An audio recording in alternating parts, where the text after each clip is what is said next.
Hey guys, tonight we begin not with a philosopher, an emperor, or a forgotten queen, but with a road, a brutal, dusty, sometimes deadly road, stretching over 2,000 miles through the American wilderness. A road that lured pioneers westward with promises of land and glory and delivered dysentery, starvation, and broken wagon wheels instead. So, before you get comfortable, take a moment to like the video and subscribe, but only if you genuinely enjoy what I do here, and let me know in the comments where you are tuning in from and what time it is for you. It is always fascinating to see who is joining us from around the world. Now, dim the lights, maybe turn on a fan for that soft background hum, and let us ease into tonight's journey together. So, you have decided to go west. Bold choice. You have said goodbye to your house, neighbors, and the idea of indoor plumbing. You are going to Oregon, land of opportunity, fertile soil, and death by river crossing. But first, you have got to pack. And packing a wagon is not like packing for a weekend trip to the lake. This is not, did I forget my toothbrush? This is, will forgetting one axle pin result in my entire family starving in the Rocky Mountains kind of stress? Your wagon is roughly the size of a modern minivan without suspension, insulation, or brakes. It is made of creaky wood and wishful thinking, covered by a canvas tarp that leaks at the worst possible moment into this glorified rolling coffin. You must fit 6 months' worth of supplies: food, water, clothing, bedding, tools, spare parts, medicine, a barrel of lard, your 5 children, and somehow your wife's piano. Spoiler: the piano does not make it past Kansas. You are already arguing. Do you really need 2 crates of flour? Yes. Do you really need the cradle? Probably not. What about books? Absolutely not. The rule of the trail is brutal. If it is not edible or fixable, you will ditch it in a panic the first time the wagon tips. Meanwhile, your oxen, the real most valuable players of this whole operation, are looking at you like you are the dumbest creature to ever hold a whip. They are half-trained, smell like damp hay and judgment, and they have already stepped on your foot twice. Your children are restless. Your wife is furious that you packed the chamber pot upside down. The neighbors are all watching, pretending to wave goodbye, secretly wondering if they can scavenge your wagon once you inevitably turn back or perish in Wyoming. And then the wheel breaks. You have not moved an inch. It is day 0, and already you are bleeding from a splinter, drenched in sweat, and questioning whether manifest destiny was worth all this hassle. If you are this exhausted before you have even left Independence, Missouri, just wait until you meet your first thunderstorm on the prairie. So, you thought you would be sitting in the wagon like some frontier king, bouncing gently across the prairie, while oxen did all the work. Think again. The reality hits about an hour after you finally leave Independence. Riding inside the wagon is a luxury, and a miserable one at that. It is cramped, stuffy, and every bump sends your spine into a brief spiritual crisis. Inside, it is a mix of clanging cookware, swaying barrels, and the unmistakable aroma of unwashed feet and salted pork. Also, the children are fighting over a potato again. So, you get out and walk. Everyone does, because the wagon is already overloaded, and riding in it will break the wheels faster than dysentery takes your neighbor. The trail stretches endlessly ahead, rutted, dry, and unforgiving. Dust rises with every footstep, coating your boots, clothes, your throat. It gets in your eyes. It gets in your teeth. You taste dirt more than you taste your breakfast. Your shoes, lovingly crafted by a man in St. Louis who swore they were journey ready, begin to betray you by mile 5. The leather rubs your heels raw. You get blisters. You keep walking, because what are you going to do? Not go to Oregon. You walk beside the wagon, past oxen with dead eyes and swishing tails. You dodge dung piles like landmines. You stop only to push the wagon out of a rut or refill your canteen with slightly green water from a questionable stream. And it is hot. The sun does not care about your dreams. It scorches your neck, scalp, to your spirit. You sweat through your linen shirt and develop a smell that frightens the chickens. Meanwhile, you try to keep pace with a creature that moves like it has been personally offended by your existence. By midday, your legs ash, socks are soaked, and someone announces that you have made it 7 miles.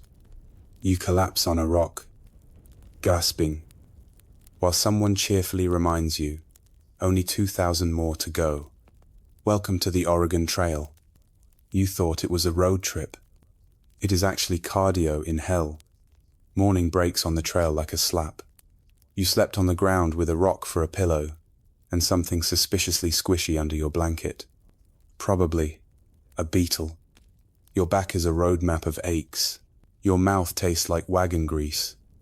And now it is time for breakfast. If you imagine sizzling bacon and eggs over a crackling fire, bless your romantic heart. Reality serves up something closer to a punishment. You get a dented tin plate, a lukewarm scoop of yesterday's beans, and a biscuit that could legally qualify as a building material. The beans are cold. The biscuit is hard. The vibe desperation garnished with soot. There is no coffee. Let us be clear about that. Coffee is for people with money, storage space, and hope. What you get is brown water, vaguely warm, filtered through a scrap of cloth that once dried your oxen. It tastes like dirt and dreams deferred. Still, if you gulp it down because the alternative is dying of thirst or drinking from that stream upstream of the dead mule, someone tries to cheer you up by adding a spoonful of molasses to the beans. It helps, if only slightly. Mostly, it just makes the beans sticky and harder to clean off your fingers. The good news, your hands are already filthy. So, what is one more layer of shame? You eat sitting on an overturned bucket while watching your oxen chew cud, like they know something you do not. A nearby wagon family argues over whether they should ration the salt pork or just eat it all now and die full. Grandmother votes for the latter. There is a grim silence between bites. Then the flatulence begins. Salted beans and boiled regret do not digest quietly. A small child begins to cry.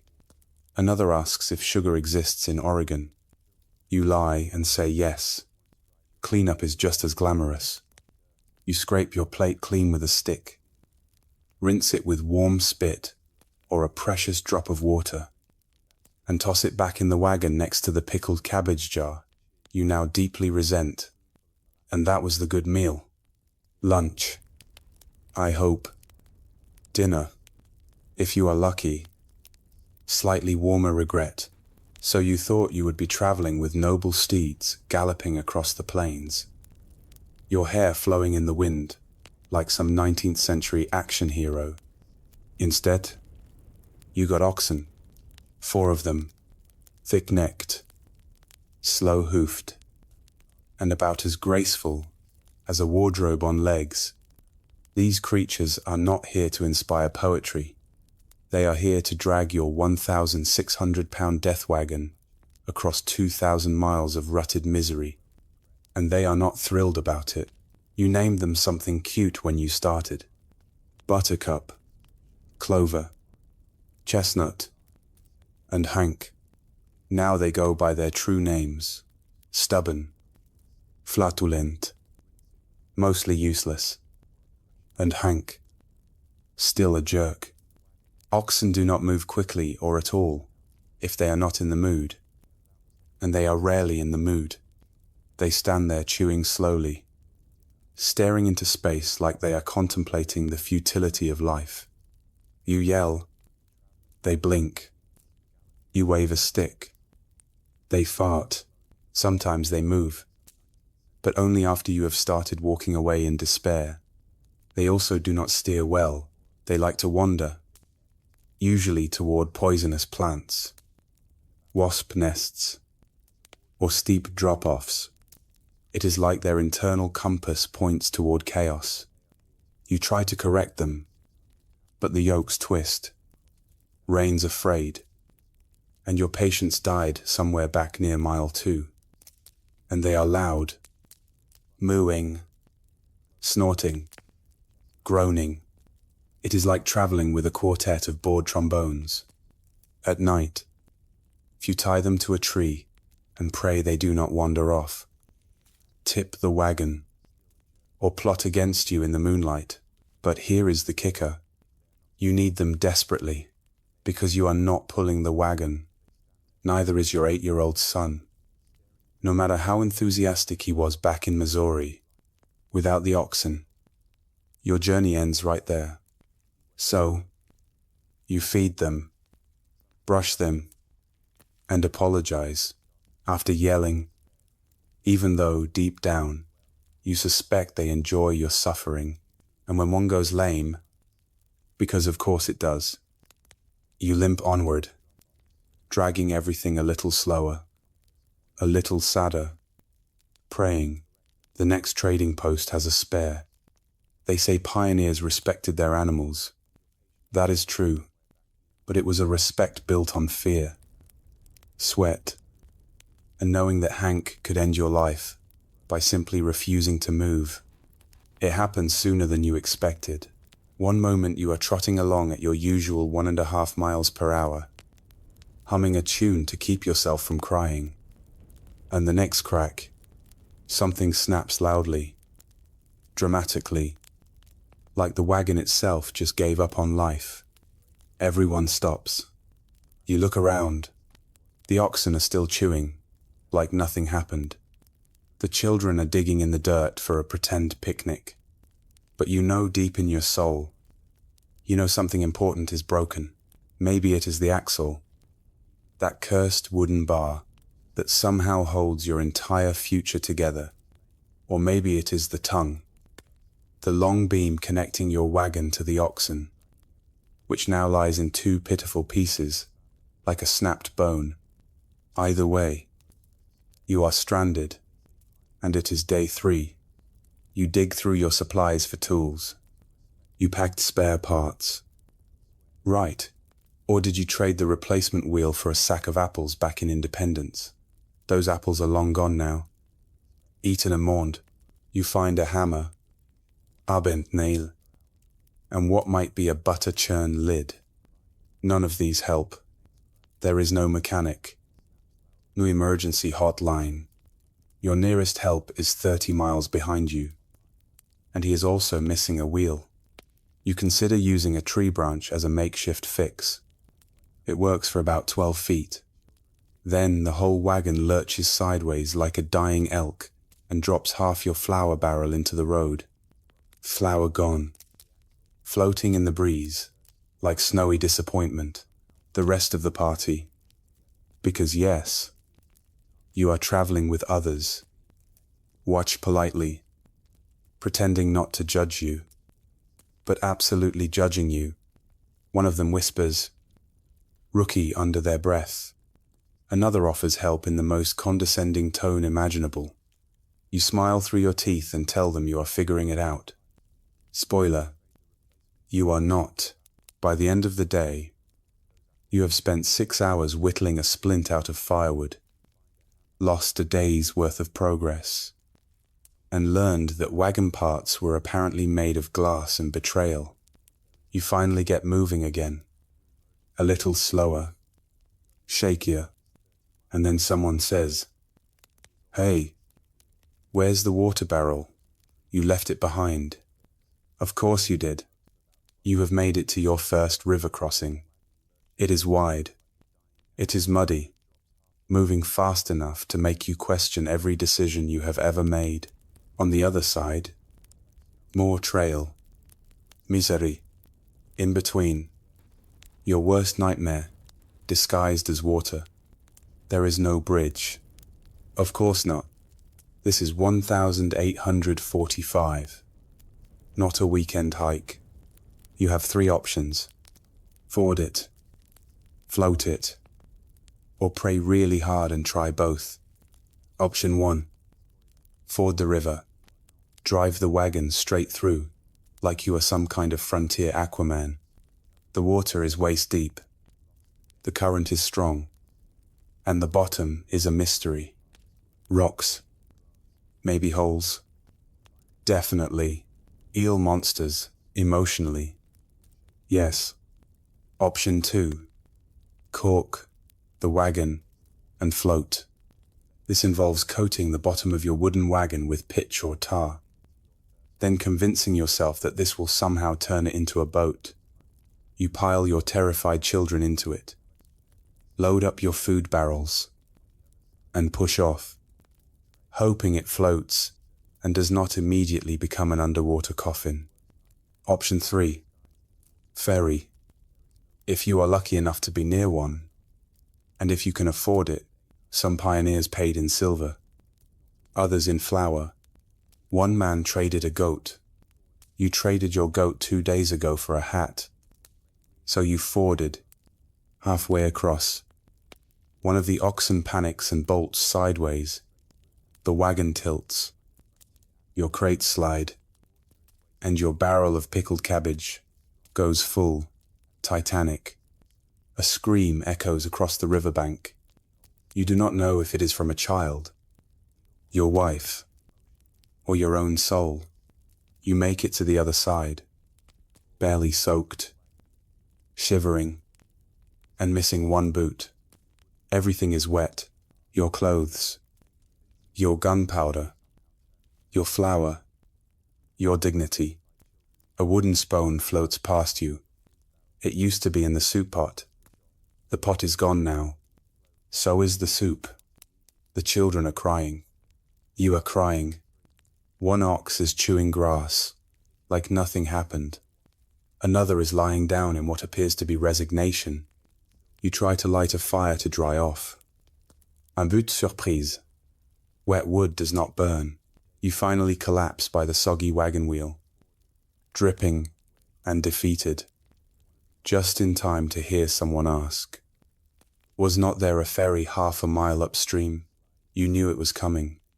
Maybe you even joked about it, back in Missouri, when everything was still dry, clean, and untainted by horror. You laughed. Haha. Dysentery. Just like in the game. But now you are not laughing. You are sweating, trembling, and sprinting desperately toward the nearest bush. Dysentery does not arrive politely. It does not send a telegram or ask to see your health insurance. It hits fast, like a ghost punch to the intestines.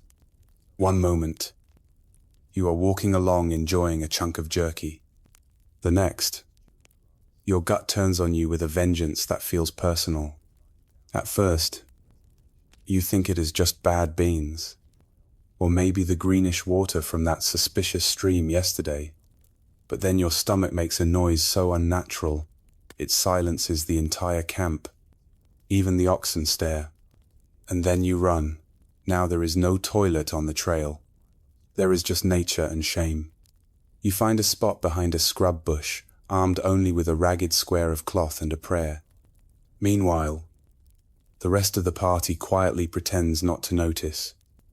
But they notice. Oh, they notice. You spend the rest of the day crouched, curled, or clenching, depending on how generous the gods of digestion are feeling. Your wagon keeps moving without you. Your children ask why daddy is walking funny, and why mommy smells like vinegar. There are no antibiotics, no oral rehydración, no way to call a doctor. There is just whiskey, boiled water, and the hope that your body remembers how to function. Sometimes it passes. Sometimes it does not. Sometimes you stop walking because your legs are too weak to carry your regrets. You try to stay hydrated, but your canteen leaks, and your backup water barrel is currently being used to rinse socks. You ask someone if you should just lie down and wait for the sweet embrace of death. They laugh, but it is not a happy laugh. It is a yes, me too kind of laugh. By sundown, you have managed to sit upright, just in time for someone else in your wagon party to clutch their stomach and sprint toward your bush. It has begun again. Everyone gets a turn. It is not a question of if, only when. You start the day optimistically, which is your first mistake. The sun is shining, the ground is dry, and for a fleeting moment, you think, hey, maybe today will not be so bad. That is when the Oregon Trail gods, those cruel, muddy deities, decide to roll the weather dice. By mid-morning, the sun has transformed into an oppressive furnace. There is no shade, no clouds, and definitely no breeze. You are sweating through your only shirt, which now smells like a gym sock's final moments. Your hat offers minimal protection, mostly from mosquitoes that laugh in your ear while you slap yourself repeatedly. You start shedding layers. First, the coat, then the scarf, dignity. Then, just as you get comfortable in your sweat-drenched misery, the wind picks up within minutes. The temperature drops like a body in the Snake River. You scramble to put everything back on, but it is either lost, damp, or mysteriously chewed at the edges. Thanks, goat. The clouds roll in, and suddenly, the prairie is a horror film. Thunder rumbles like an angry oxen stampede. Rain lashes sideways. Your wagon tarp flaps violently, threatening to take off like a sad, muddy kite. The firewood is soaked. So are your boots and socks, sole. Then comes the hail. It does not start small. It skips the polite pea-sized intro and jumps straight to grape-sized sky bullets. One hits your shoulder, and you consider making a will. Another pings off the coffee pot, with a sound so sharp your oxen try to lie down and surrender to nature. Children are screaming. Adults are screaming. A panicked man is chasing his hat across the prairie, like it owes him money. You duck under the wagon, clutching a bundle of wet blankets, and wonder if you will ever feel warmth again. After an hour of ice-based abuse, it stops. The sun comes out, birds sing, a rainbow appears. Mocking you, you emerge from under the wagon, looking like a soaked biscuit. Someone hands you a cup of something warm. You take a sip. It is bean water. Again, you nod in silent defeat, because you know what is coming next. Nightfall.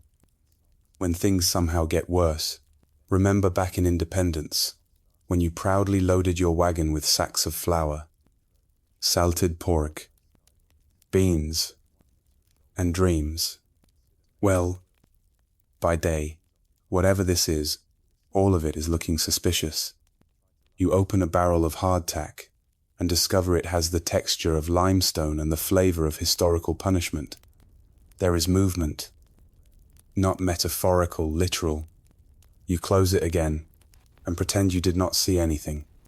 The salted pork. You were warned it might last a while. What they did not tell you is that a while ends faster when the barrel is not sealed properly, and one of your oxen used it as a scratching post.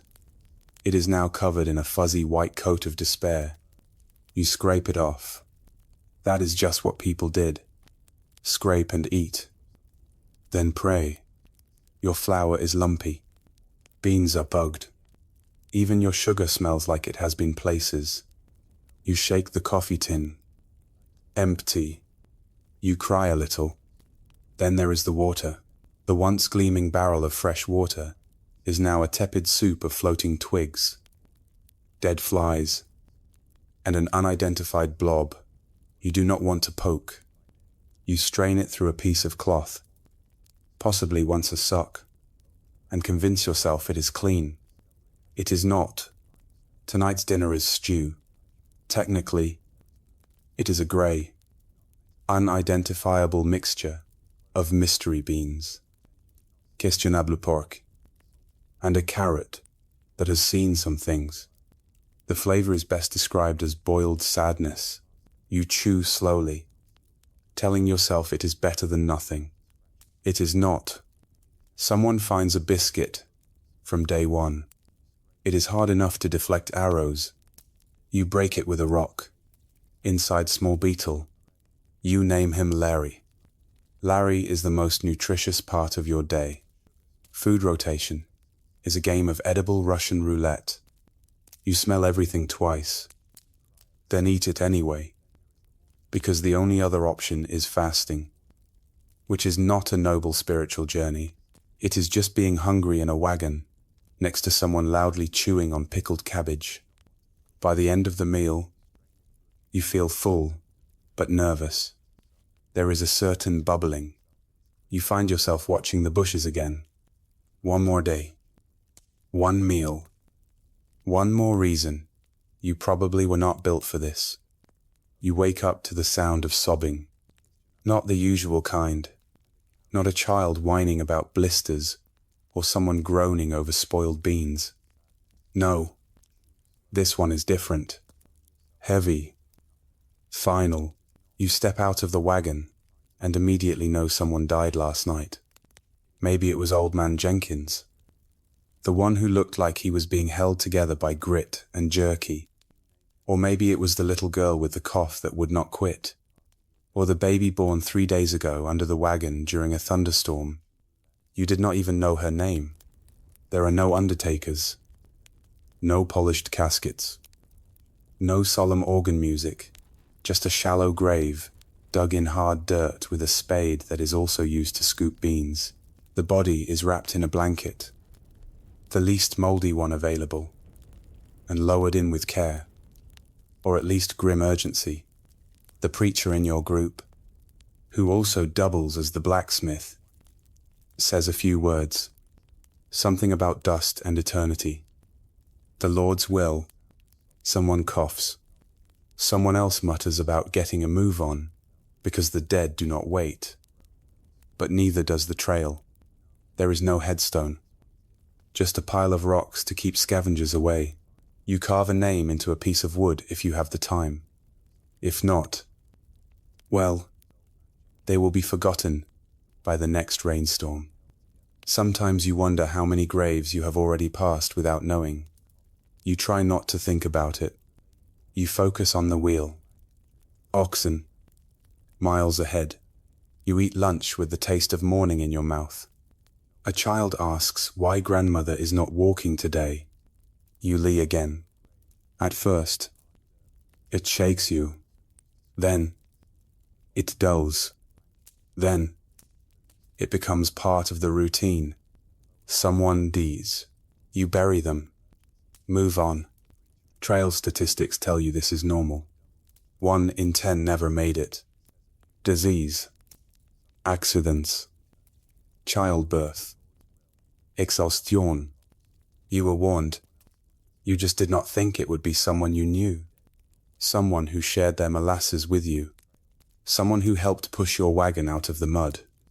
Now they are in the ground, and the trail keeps pulling forward. Grief on the Oregon Trail has no pause button. By now, You have learned that the Oregon Trail is less rugged adventure and more slow-motion breakdown with livestock.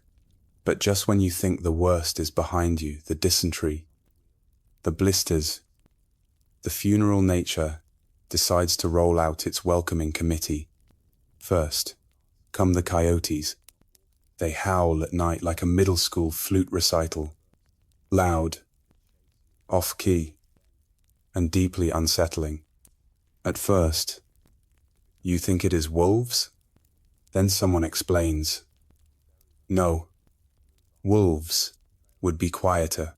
Coyotes want you to know they are laughing at you, comforting. Then there are the snakes. Oh, snakes.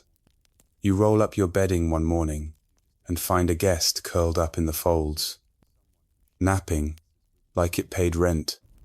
It is a rattler. You scream. It does not. It just flicks its tongue like it is unimpressed by your shrieking and casually slithers off to find a less dramatic pioneer. By midday, you are refilling your canteen when you notice a set of tracks. Not oxen, not human, big, clawed, probably bear, could be cougar.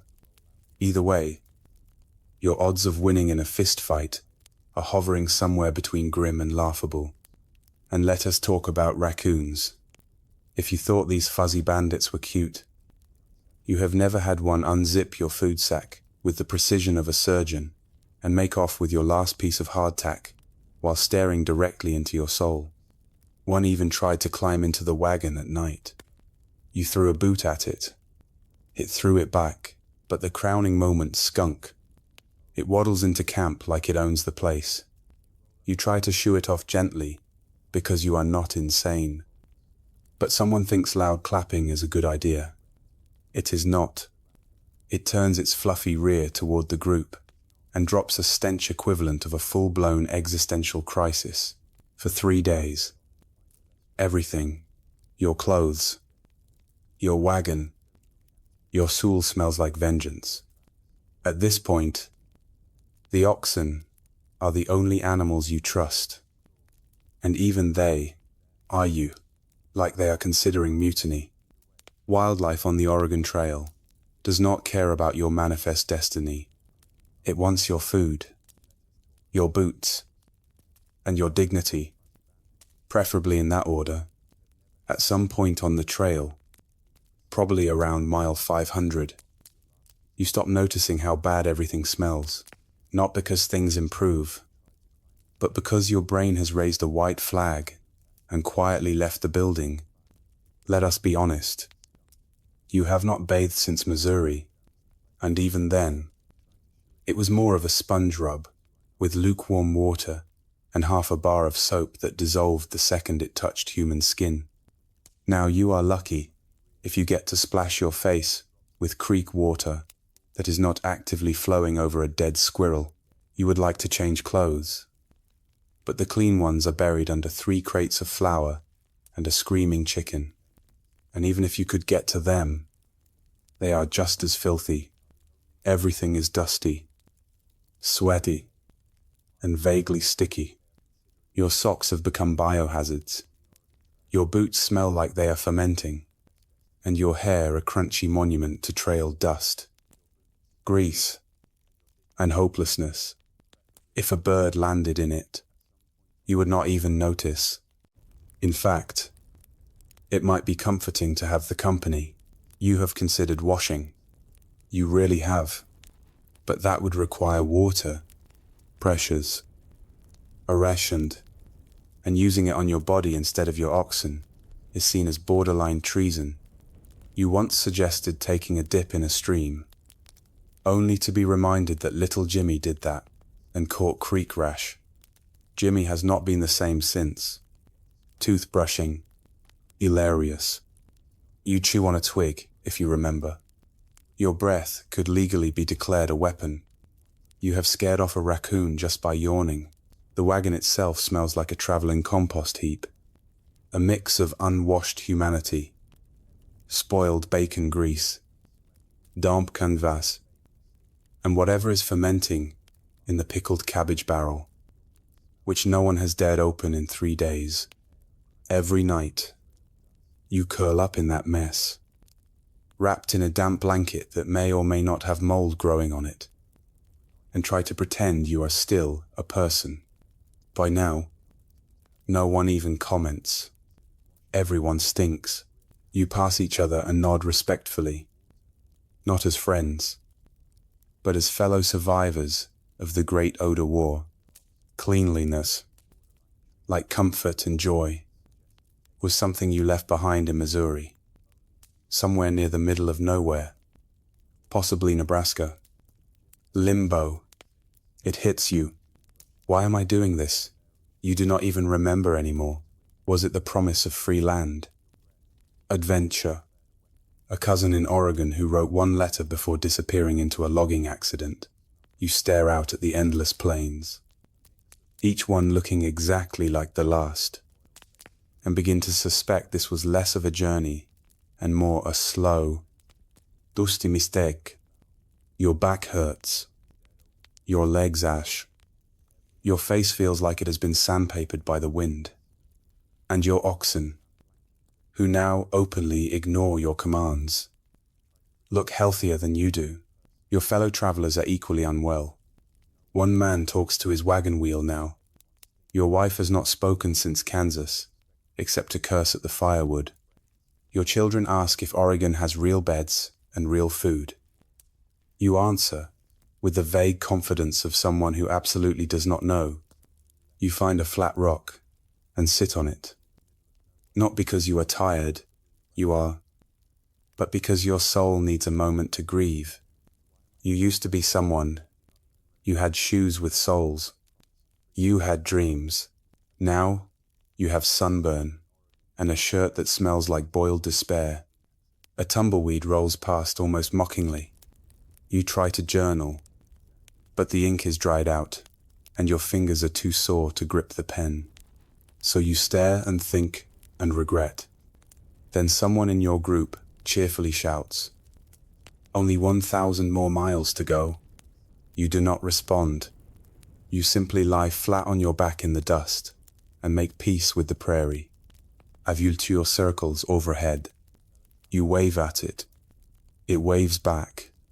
Probably, later, you overhear someone say, "At least the trail builds character." You nod solemnly. Then mutter, under your breath, "I liked my old character better." By nightfall, you have stopped asking if things will get easier. You now ask if they will simply stop getting worse. And that is the Oregon Trail mindset.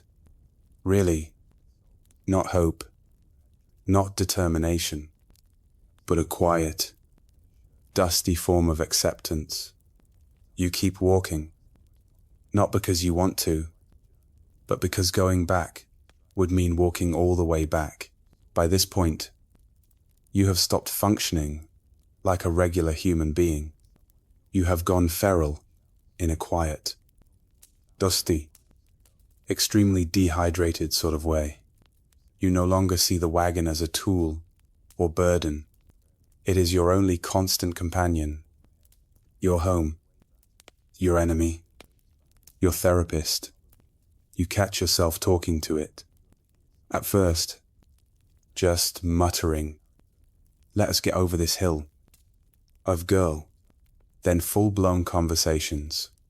"No, I do not think the oxen are pulling their weight. Thank you for noticing. If anyone overhears you, they do not mention it. They have started whispering about you in the same tone people use for a horse with a limp. The wagon does not judge you. Unlike the rest of your party, it does not ask you where the last barrel of flour went. Spoiler, it tipped into a ravine. It does not sigh when you burn dinner again. It just creaks reassuringly. You tell yourself that means it understands. You have personalized it now, given it a name. Something sturdy like Clara or Old Maud.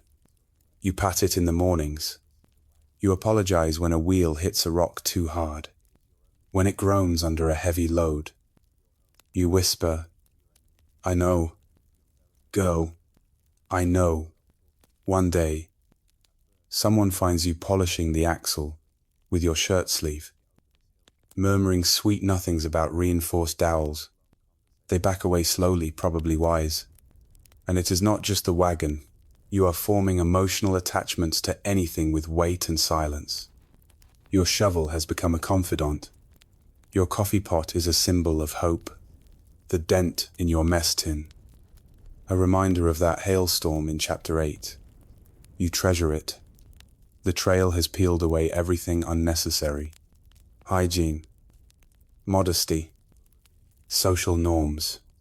What is left is you a few dented cooking supplies, and a wagon that feels more real than half the people you started with. At night, you rest your head against its wooden frame and imagine a life beyond the trail, one with chairs, walls, and meals that do not contain bugs. Maybe Clara, the wagon, will come with you. Maybe she will retire beside your cabin, a weathered monument to your shared trauma.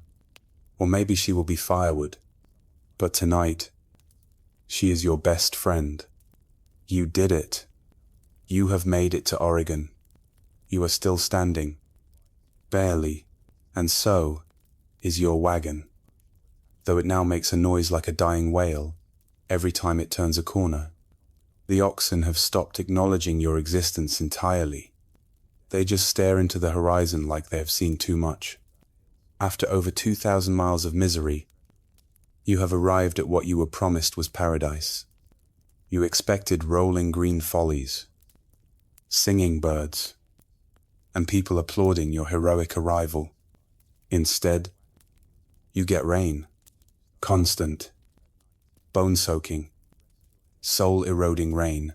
The trail finally ends in a clearing that looks more like a swamp than a promised land. The fields are muddy. The trees loom with judgment, and the welcoming committee is just another wagon party arguing about who gets the driest patch of grass. You squint at your surroundings, waiting for the magical moment to hit. The sense of triumph, fulfillment, purpose. But all you feel is tired and itchy, probably lice. A man hands you a shovel and says, "Welcome. Start digging." You think he is joking. He is not. There is no town, no waiting cottage, no steaming bowl of stew handed to you by a grateful settler. There is just land wet, wild, unbroken land, yours, apparently, as long as you can survive on it, to build it, grow things on it. Not die on it. You glance at your family. They look like extras from a zombie film. Dirty, ragged, sunken-eyed, and emotionally unavailable. The baby is chewing on a rock. No one has the energy to stop her. Your wagon, Clara, shudders one last time and collapses into a defeated pile of timber. You whisper, "Thank you," and pretend it was not emotional. You realize slowly that this is not the end of anything. It is just the next chapter of hard work. Bad food, unpredictable weather, and oxen-related conflict. But you also realize something else. You made it. Not everyone did. Not everyone could. You are changed, hardened, possibly haunted. But you survived the Oregon Trail. And if you can do that, well, maybe you really can do anything except eat another salted bean. You are done with those forever. In the grand theater of ancient politics, Cleopatra, the 7th of Egypt, did not just play her part. She rewrote the script. Her liaison with Julius Caesar, and later Mark Antony, are often romanticized. But beneath the surface, these were cold, calculated alliances crafted for survival and dominance. When Cleopatra ascended to the throne of Egypt in 31 before the Common Era, she was not alone. She co-ruled with her younger brother, Ptolemy the 13th, as per dynastic tradition, but the young king's advisors quickly moved to sideline her, pushing Cleopatra into exile. Her response was not to rally an army or beg for clemency. It was to ally with the most powerful man in the known world. Cleopatra knew that aligning with Rome meant securing her kingdom's future. She had herself smuggled into Julius Caesar's quarters, allegedly rolled inside a carpet. Theatrics aside, she offered Caesar something more valuable than affection, stability in a volatile region, and the riches of Egypt's grain and gold. Caesar, embroiled in his own civil war back home, saw the utility. He helped Cleopatra defeat her brother and reinstated her as queen. Soon after, their son Caesarion was born, though never formally recognized by Rome. Years later, Cleopatra repeated the strategy. When Caesar was assassinated, the Roman world fractured. Cleopatra saw another opportunity. She formed a powerful alliance, both political and personal, with Mark Antony, one of Rome's leading triumvirs. With him, she bore 3 children and jointly ruled vast territories stretching from Egypt to Syria. Their union was a direct challenge to Octavian, the future Augustus, who used their relationship as propaganda, painting Cleopatra as a scheming Eastern temptress, corrupting a noble Roman general. The truth was more complex. Cleopatra was using marriage and motherhood as tools of statecraft. She was not seducing Roman men for pleasure. She was securing her dynasty's place in a world increasingly dominated by Rome. Her downfall came not from a misstep in love, but from a miscalculation in power. When Antony and Cleopatra were defeated at the Battle of Actium, it was not just the end of a romance. It was the collapse of a diplomatic strategy, centuries in the making. Cleopatra's life proves that in the ancient world, marriage was not about love. It was leverage. Before Cleopatra wielded marriage like a weapon, another queen had already demonstrated its power, Olympias, mother of Alexander the Great, born into the ruling house of Epirus. Olympias was married off to King Philip II of Macedon as part of a strategic alliance. On the surface, it was a classic dynastic union, but Olympias was not content to be a pawn. She played the long game. Philip II had no shortage of wives. His marriages were almost entirely political, each one crafted to secure loyalty from various tribal regions around Macedon. Olympias stood out not only because she was the mother of his heir, but because she was fiercely intelligent, deeply religious, and politically astute. She was initiated into the cult of Dionysus, and rumors swirled that she slept with serpents and claimed divine ancestry for her son. When Philip began taking other wives, tensions boiled over. One of his later marriages to a young Macedonian noblewoman threatened Olympias's status and Alexander's legitimacy. Olympias was exiled, and Alexander distanced himself from court life. But then came the shocking assassination of Philip at his daughter's wedding, a killing many believed Olympias orchestrated. With Philip dead, she returned to court, not as a widow but as a queen regent. Her son Alexander became king at just 20. While he was off conquering Persia, Olympias stayed behind. Fiercely protecting his throne, she eliminated political threats, outmaneuvered rival factions, and executed anyone who questioned her authority. She was not content with ceremonial power. She exercised real, often brutal control. What makes Olympias remarkable is that her marriage was not the end of her political journey. It was the beginning. She used her position as Philip's queen to birth a future conqueror, and then manipulated that status to wield power independently, even after Alexander's death.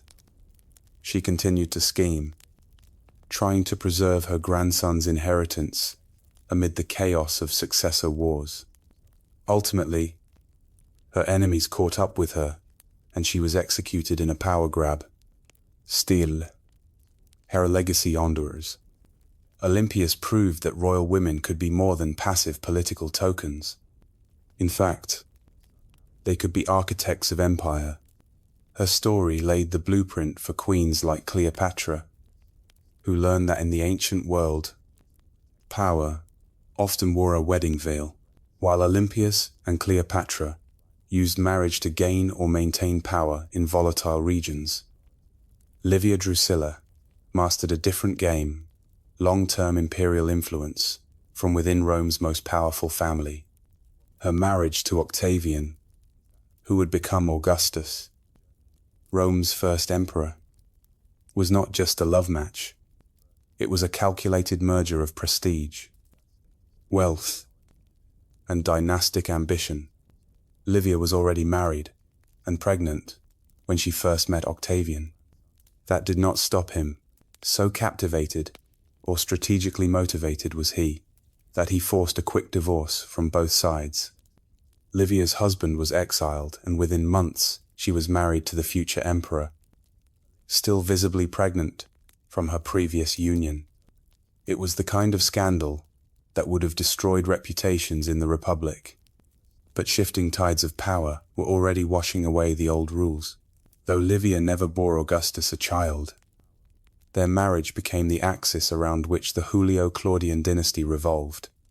Augustus adopted her sons from her first marriage, Tiberius and Drusus, effectively merging two powerful bloodlines. Livia became the ultimate Roman matron, poised, pious, and politically connected. But behind the scenes, she was anything but passive. Livia acted as a key advisor to Augustus for decades. Ancient sources hint that she pulled strings quietly but firmly, shaping succession plans, neutralizing rivals, and guiding the empire's internal politics. She was involved in courtly manipulations so subtle they were mistaken for domestic virtue. Tacitus, not one to hold back his cynicism, later accused her of poisoning rivals, including potential heirs, to ensure that her son, Tiberius, would eventually become emperor. Whether that is true or not is beside the point. What matters is that Roman historians even believed she could have done it. That alone speaks volumes about her power. When Augustus died, he left Livia not only immense wealth, but also political authority. She was granted the title Augusta and worshipped in temples, a privilegia typically reserved for deities. Her influence over her son Tiberius was strained and often fraught. But the fact remained, she had helped build an imperial dynasty from within a marriage. Livia's story reveals how Roman women, despite lacking official political office, could wield dynastic power through the institution of marriage. In the empire, alliances were not forged solely on the battlefield, but in bedrooms, cradles, and bloodlines. Fast forward nearly 8 centuries, and we find ourselves in the court of Charlemagne, king of the Franks and emperor of the Carolingian Empire. Unlike Cleopatra or Livia, Charlemagne did not use marriage to climb the ladder. He was the king, but his handling of marriage alliances, especially when it came to his daughters, reveals a new facet of dynastic control, strategic celibacy.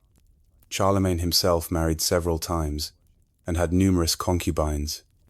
Each union was political, a means to cement alliances with powerful Germanic tribes, Lombard kings, or noble Frankish families.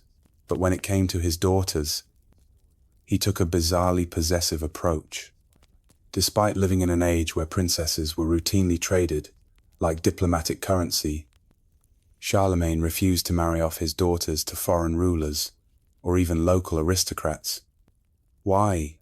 There is no definitive answer. Some scholars argue that Charlemagne feared powerful sons-in-law might become rivals, potentially challenging his rule or disrupting the delicate balance of noble loyalties. Others believe it was a matter of control. By keeping his daughters unmarried, he ensured that all future dynastic decisions would come directly from his line and not be diluted by external influence. But this did not mean his daughters lived like nuns. In fact, several had long-term lovers or bore children out of wedlock, sometimes even under Charlemagne's roof. Rather than punishing them, he allowed these arrangements to continue quietly, perhaps preferring domestic indiscretion over geopolitical risk. It was a peculiar contradiction: public chastity, private leniency. This policy, however, had consequences. It robbed the Carolingian Empire of potential diplomatic ties at a time when marriage could have quelled border disputes or stabilized regions. More importantly, it placed his daughters in an ambiguous social position, royal by blood, but unofficial by role, neither queens nor true courtiers. They lived in a kind of gilded purgatory. After Charlemagne's death, his son Louis the Pious reversed this policy, marrying off female relatives to consolidate alliances. But the precedent had been set. Marriage was not a given for royal daughters. It was a weapon to be withheld as easily as wielded. Charlemagne's unique strategy showed that withholding marriage could be as politically charged as arranging one. In the politics of royal alliances, even inaction spoke volumes. In the heart of Constantinople, where Roman tradition met Eastern intrigue, marriage alliances took on yet another dimension, blending imperial theology, social mobility, and raw political theater.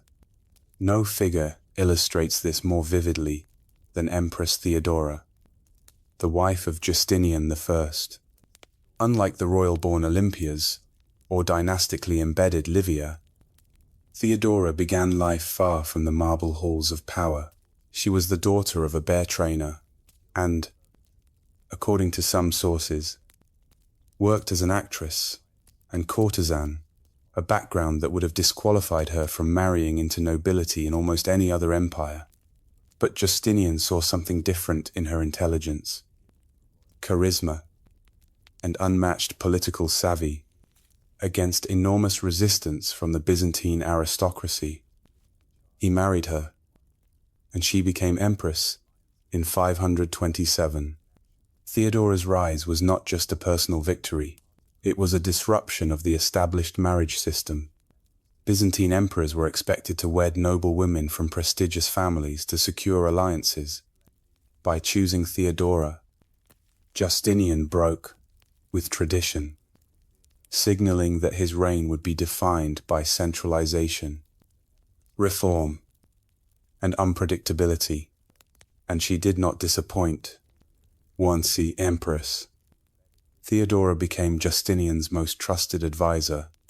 She co-authored laws, influenced religious policy, and even drafted imperial edicts. During the Nika riots, a violent uprising that threatened to topple the regime, it was Theodora who urged Justinian not to flee. Her legendary line, "Purple makes a fine burial shroud," convinced him to stand firm, crush the rebellion, and save the empire. Theodora also championed women's rights, passing laws to protect actresses, outlaw forced prostitution, and improve legal protections for women. Her reforms were not just moral, they were political. By reshaping the legal status of lower-class women, she expanded her base of support and undermined elite monopolies. Her marriage to Justinian was not a traditional alliance between noble houses. It was a partnership of ideals and ambition. Yet, it had ripple effects across the empire. Aristocrats were outraged, but commoners saw hope. Foreign courts took note of the couple's strength, and their united front made Byzantium appear more stable and formidable. Theodora's story shows how a marriage could not only reflect the political landscape, it could redefine it entirely. In the Byzantine Empire, love and power were not opposites. They were mutually reinforcing forces of reinvention. Few women in medieval Europe wielded more influence through marriage than Eleanor of Aquitaine. Born in 1122, Eleanor inherited the vast and wealthy Duchy of Aquitaine, making her one of the most desirable heiresses in Europe.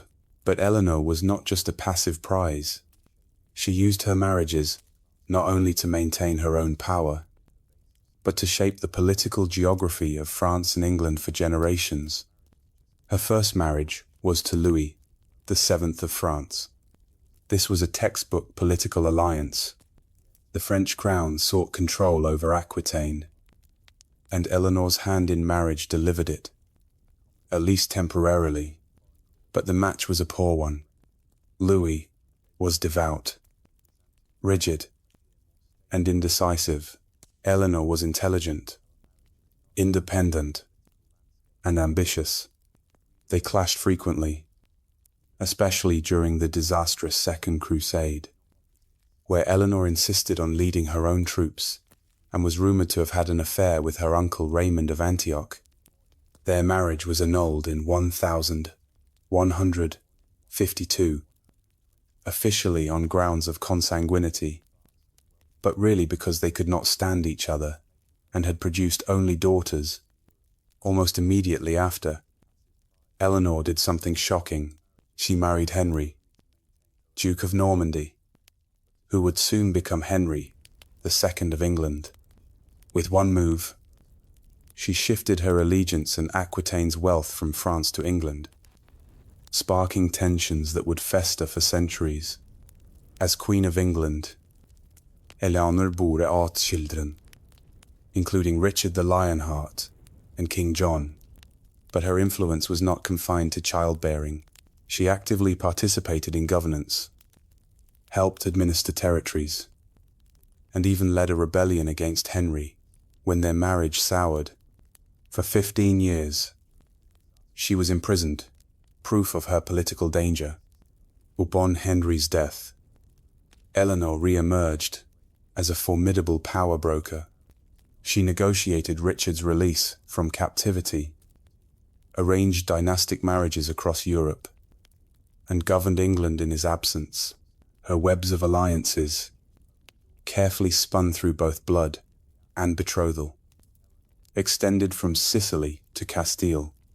Eleanor's marriages were not merely personal choices or noble duties. They were tectonic shifts in medieval geopolitics. Her unions created and destroyed empires, redefined loyalty, and proved that one woman, properly positioned, could redraw the map of Europe. In Eleanor, the politics of marriage reached a new level, not just in forging empires, but in mastering them. No dynasty perfected the art of political marriage quite like the Habsburgs. From the late Middle Ages into the modern era, this sprawling European family expanded its power not through bloodshed, but by strategically marrying into every royal house worth courting. Their motto might as well have been, "Why fight when you can wed your way to domination?" At the heart of this strategy was Maximilian I, Holy Roman Emperor in the late 15th century.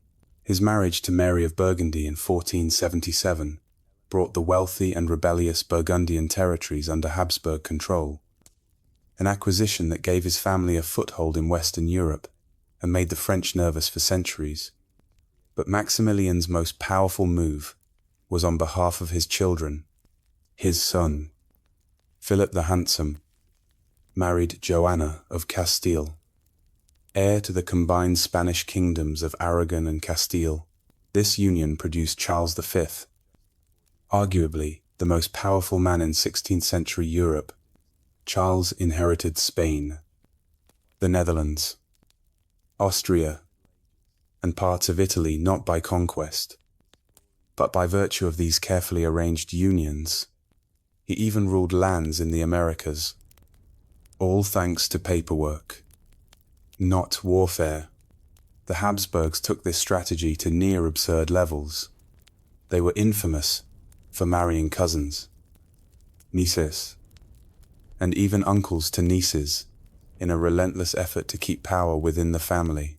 It worked, until it did not. Generations of inbreeding led to health problems, most famously embodied in Charles II of Spain, who was physically and mentally debilitated due to centuries of narrowed gene pools. Still, the political dividends were undeniable. The Habsburgs controlled thrones in Spain, Austria, Bohemia, Hungary, and even parts of Italy in the New World, all without fielding massive armies. Their empire was held together by rings, not swords. However, the reliance on marital diplomacy came with risks. If a marriage failed to produce heirs, or produced the wrong kind, it could unravel decades of careful planning. Succession crises were frequent, and wars still broke out when rival claimants emerged from within the same bloodline. The Habsburgs demonstrated that marriage was not just one tool in the diplomatic toolbox, it was the toolbox. In the early modern world, no bullets flew before betrothals were tried, and for centuries, the Habsburgs proved that wedding bells could echo louder than war drums. Catherine de' Medici did not just marry into power, she manipulated it with surgical precision during one of Europe's most turbulent eras. Born into the immensely wealthy Medici banking dynasty in 1519, Catherine was married off at 14 to Henry, Duke of Orléans, the future King Henry II of France.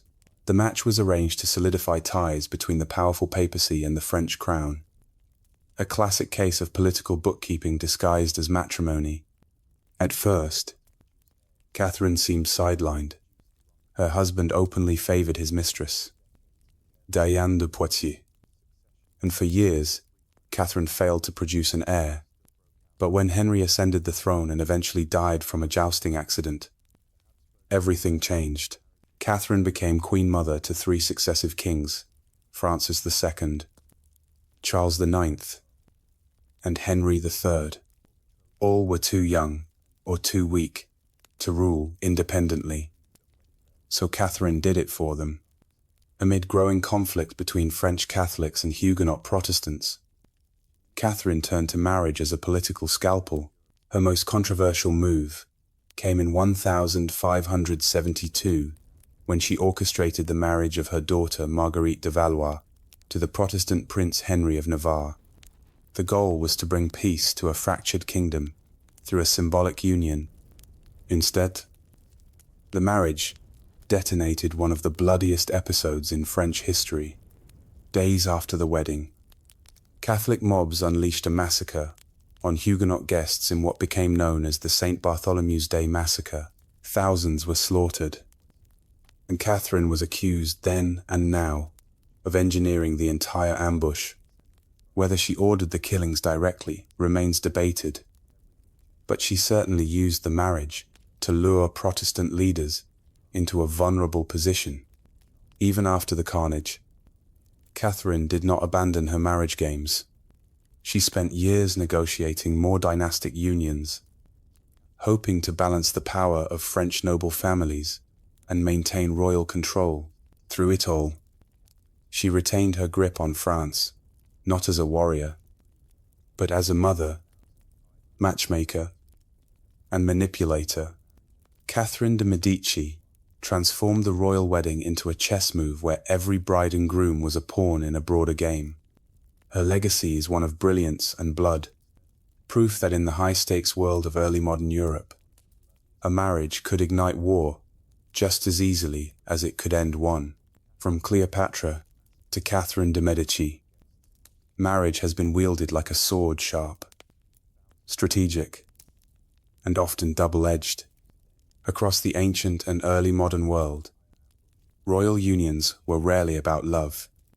They were meticulously planned, diplomatic maneuvers designed to consolidate power, forge peace, or outmaneuver rivals.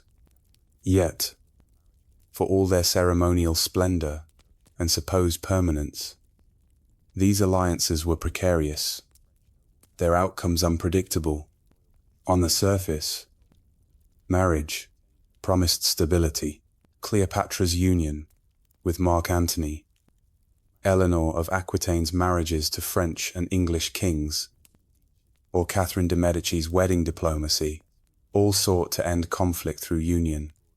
But more often than not, these alliances merely delayed inevitable power struggles, or even sparked them.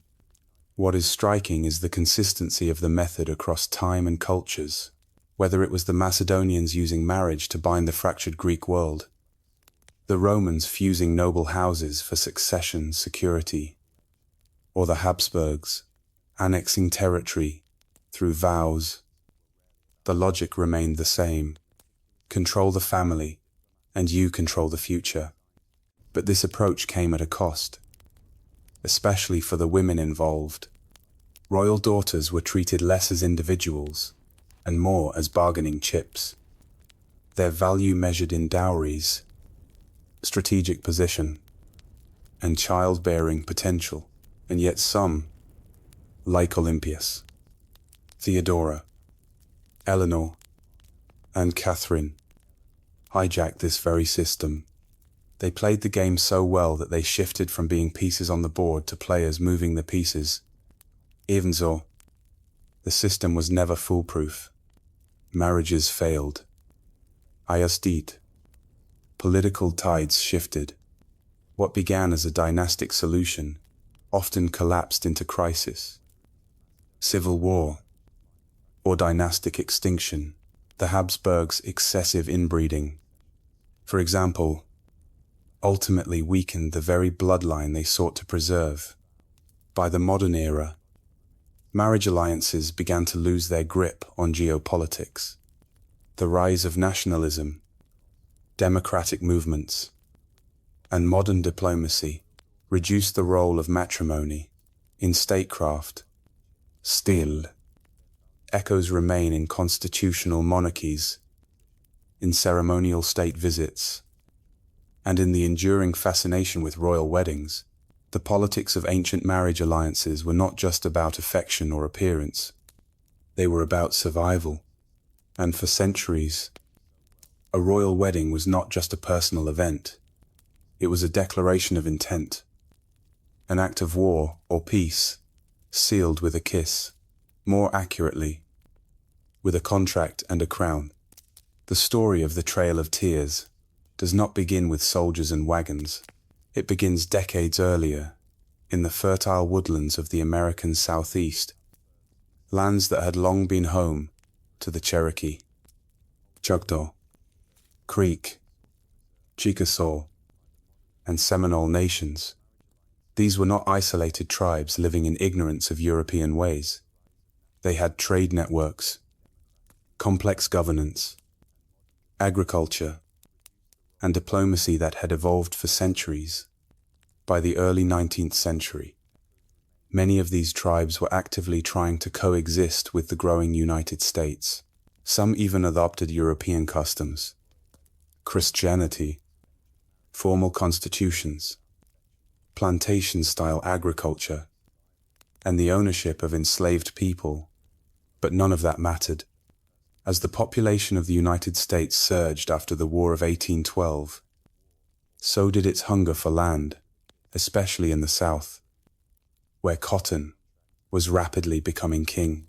White settlers, backed by local militias and opportunistic politicians, began encroaching on native land, pushing boundaries with a sense of entitlement, cloaked in the ideology of manifest destiny, the belief that Americans had a divine right to expand across the continent.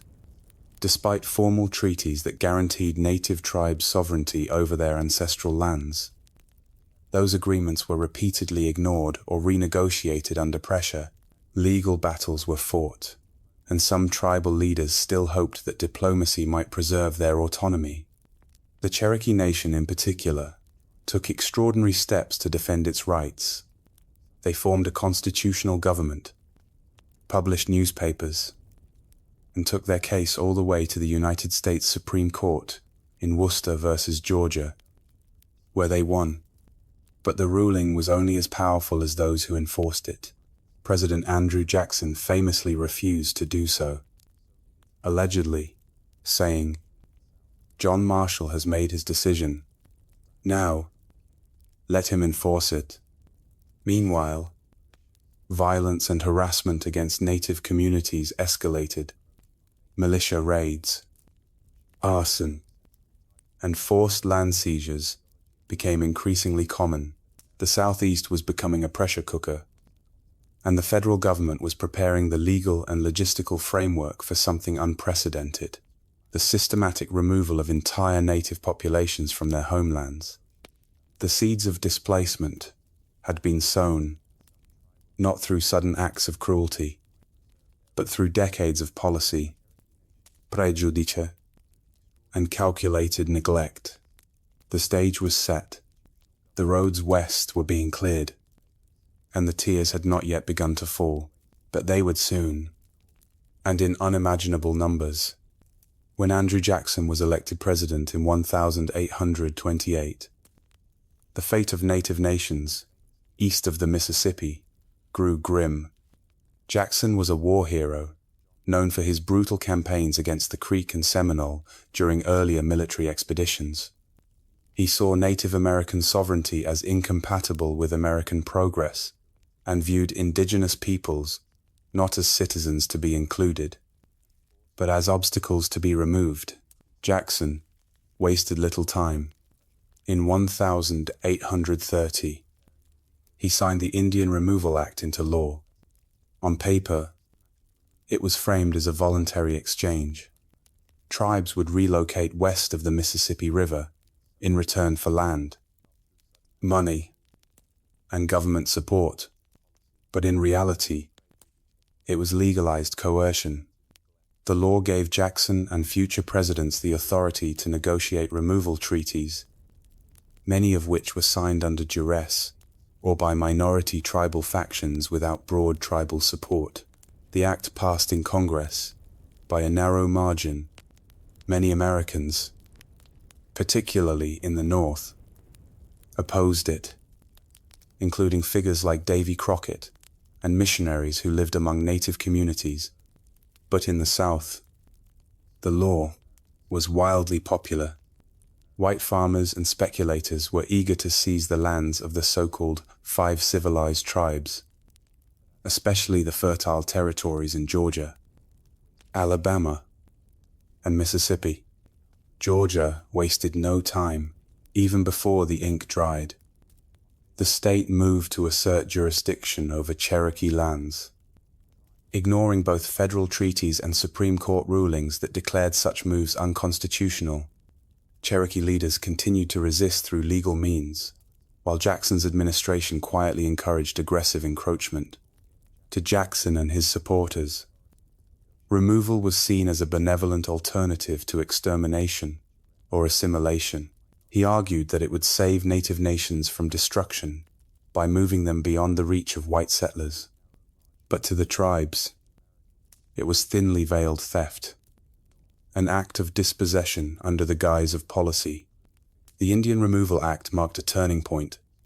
It set a legal and moral precedent that would justify years of forced migration, broken treaties, and state-sponsored violence. Under Jackson's leadership, removal was not a hypothetical option. It was a promise, a campaign pledge, and soon a reality. By pushing through the Indian Removal Act, Jackson transformed an American idea, manifeste destiny, into federal law, and for thousands of native families, that law would soon mean uprooted lives, death marches, and the collapse of centuries-old homelands.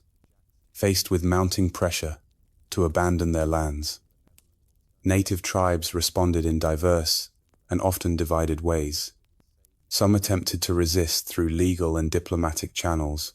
Others, overwhelmed by the inevitability of removal and the threat of violence, reluctantly agreed to negotiations they did not believe in. And within many tribes, bitter internal divisions grew between those who supported resistance and those who advocated for compliance. The Cherokee Nation, in particular, became emblematic of this internal struggle under the leadership of Principal Chief John Ross. The majority of the Cherokee people remained firmly opposed to removal. Ross was educated, politically savvy, and tireless in his efforts to protect Cherokee sovereignty. He lobbied Congress, appealed to sympathetic Americans, and took the legal battle all the way to the Supreme Court in Worcester versus Georgia, which ruled in favor of the Cherokee. But that victory was hollow. Andrew Jackson and the state of Georgia ignored the ruling and federal troops refused to enforce it. Meanwhile, a smaller faction within the Cherokee, led by Major Ridge, his son John Ridge, and Elias Boudinot concluded that removal was inevitable, fearing total annihilation if they resisted.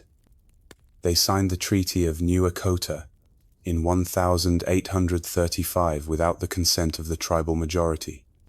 This treaty ceded all Cherokee lands east of the Mississippi in exchange for land in Indian Territory and financial compensation for the United States government. This provided the legal cover it needed. For the Cherokee people, it was a betrayal. The Treaty of New Echota passed in the United States Senate by a single vote despite widespread protests. John Ross submitted a petition with over 15,000 Cherokee signatures, almost the entire population, opposing the treaty. But it was ignored. The government had what it wanted, a signature on a treaty. However illegitimate, similar patterns unfolded among the Choctaw, Creek, Chickasaw, and Seminole. In many cases, tribal leadership was fractured. Treaties were signed under duress or by unauthorized representatives. Communities were divided between those who hoped to survive by yielding and those who resisted at any cost. By the mid-1830s, the machinery of removal was already grinding forward.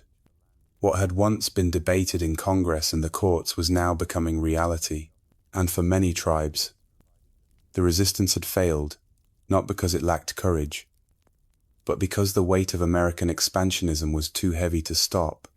The first major test of the Indian Removal Act came with the Choctaw Nation in 1830.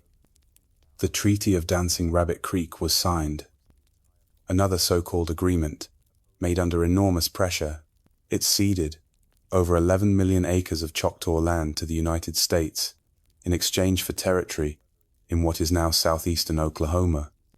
The treaty promised money, supplies, and support for relocation, but the reality was starkly different. In 1831, the Choctaw began their forced exodus. It quickly turned into a humanitarian disaster. There were few wagons, inadequate food, and barely any medical support. The journey, hundreds of miles through swampy, frozen, and hostile terrain, was plagued by disease and starvation. One Choctaw leader called it a trail of tears and death, a phrase that would later define the suffering of all who followed. The government's incompetence and indifference were breathtaking. Contractors hired to transport and feed the Choctaw often failed to deliver, leaving families stranded or dead on the roadside. Heavy rains turned paths into impossible mud, and many died of pneumonia, dysentery, or exposure. It is estimated that over 2,500 Choctaw perished during or shortly after the journey. Roughly 20% of those who were relocated. Hot on the heels of the Choctaw came the Creek Nation. They had fought fiercely against removal, and many were dragged west only after violent suppression. In 1832, under intense pressure, the Creek signed the Treaty of Cusseta, ceding their remaining lands in Alabama. While the treaty allowed Creeks to apply for individual land allotments, widespread fraud and settler violence rendered those protections meaningless. Local white settlers invaded Creek territory, burning homes, assaulting families, and claiming property by force. By 1836, the Creek situation exploded into open conflict. The United States Army intervened, and thousands of Creek were rounded up at gunpoint. Nearly 15,000 were forcibly marched west to Indian Territory. Conditions mirrored those faced by the Choctaw: no infrastructure, inadequate supplies, and a deadly winter. Thousands died en route, many buried in unmarked graves along the trail. The removals of the Choctaw and Creek sent a chilling message to the remaining tribes. Resistance would be punished, treaties would be ignored, and survival meant suffering. For the United States government, these operations were successful. For Native America, they were catastrophic beginnings to what would become one of the darkest chapters in American history. Of all the removals, none is more widely remembered or mourned than that of the Cherokee Nation. Unlike many tribes, the Cherokee had made deliberate efforts to assimilate into American society. They adopted a written constitution, developed a syllabary for their language thanks to Sequoyah, printed bilingual newspapers, and built schools, farms, and even plantations. Their government was modeled on the United States system, and many hoped that assimilation would earn them the right to stay on their ancestral lands. But these efforts did not protect them. Despite the Supreme Court's decision in Worcester versus Georgia affirming their sovereignty, the federal government pushed ahead with plans for removal, citing the controversial and unauthorized Treaty of New Echota as justification. By 1838, the patience of President Martin Van Buren and the American public had run out. The United States Army under General Winfield Scott was ordered to begin the forced removal of the Cherokee. Troops rounded up over 16,000 Cherokee from their homes in Georgia, Tennessee, North Carolina, and Alabama. Families were separated. People were herded into stockades like cattle, with barely any notice to collect their belongings. Many died in these makeshift prisons. Even before the journey began, the march west, covering more than 1,000 miles, began in the fall of 1838. The Cherokee were forced to travel on foot, often without adequate shoes, clothing, or food. The government failed to provide promised wagons and supplies, and harsh weather first, the summer heat, then winter snow made the journey hellish. Entire families succumbed to dysentery, pneumonia, and exhaustion. Leaders like Chief John Ross tried desperately to make the journey more humane, negotiating for self-led detachments to allow more flexibility. Even so, thousands perished. The most widely accepted estimates suggest that between 4,000 and 5,000 Cherokee died along the Trail of Tears, nearly a quarter of their entire population. The emotional toll was just as severe. Communities that had lived together for generations were scattered. Sacred sites were left behind. A culture deeply rooted in its homeland was forcibly replanted in unfamiliar soil. The Cherokee removal became the symbol of everything the Trail of Tears represented: broken promises, national betrayal, and the horrific cost of American expansionism. And though it was framed as policy, it was at its core a forced death march driven by greed and indifference. Unlike the Choctaw, Creek, or Cherokee, The Seminole did not go quietly or entirely at all. Their removal was the bloodiest and most prolonged of all, stretching over several decades and involving 3 brutal wars. The Seminole were a unique people, a fusion of various Native American groups and escaped enslaved Africans who had found refuge in the swamps and hammocks of Florida. That diversity, combined with their guerrilla warfare tactics and deep familiarity with the terrain, made them formidable opponents. After the Treaty of Payne's Landing in 1832, the United States government claimed that the Seminole had agreed to relocate, but many Seminole leaders rejected the treaty, arguing it had been signed by a small unrepresentative group under false pretenses. When American troops arrived to enforce removal, resistance exploded into open warfare. The Second Seminole War, which began in 1835, became one of the longest and costliest Indian conflicts in United States history. Led by the charismatic and defiant warrior Osceola, the Seminole struck swiftly from the shadows. They ambushed troops, vanished into the Everglades, and refused to submit. Osceola himself became a symbol of indigenous resistance, eloquent, fearless, and unbroken.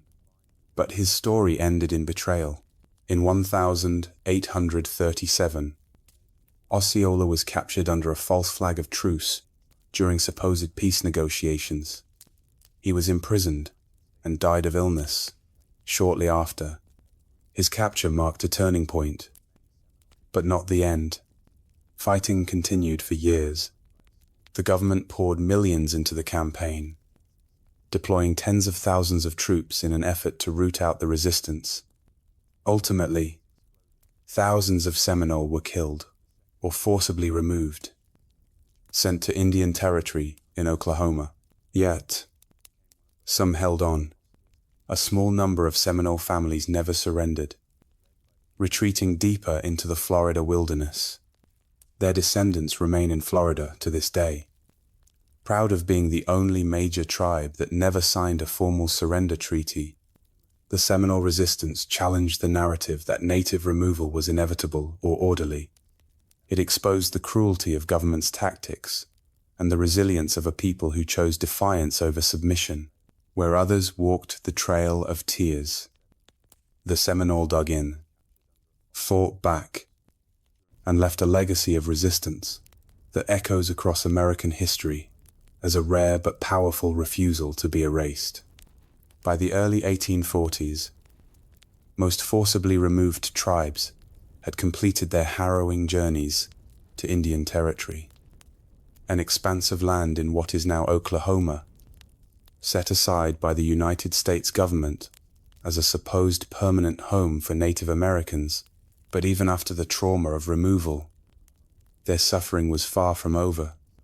Life in Indian Territory was brutal, unfamiliar, and fraught with new challenges. The land was rough, untamed, and often unsuitable for farming.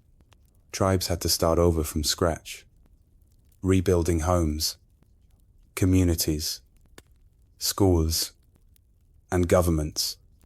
Some arrived during harsh winters with little shelter. Others faced droughts, failed crops, or outbreaks of disease. The promised supplies, tools, and financial compensation from the United States government were frequently delayed, mishandled, or stolen by corrupt Indian agents. Starvation and illness were common in the early years. The psychological toll was equally severe. Communities that had lived for generations in tightly knit villages were scattered. Ceremonial grounds, sacred rivers, and burial sites had been left behind. Entire cultures were uprooted and forced to adapt to new conditions under constant federal surveillance. And yet, resilience persisted. The Cherokee rebuilt their government and re-established their school system. The Choctaw drafted a constitution. The Creek, Chickasaw, and Seminole worked to preserve their traditions while adapting to a landscape never meant to be theirs.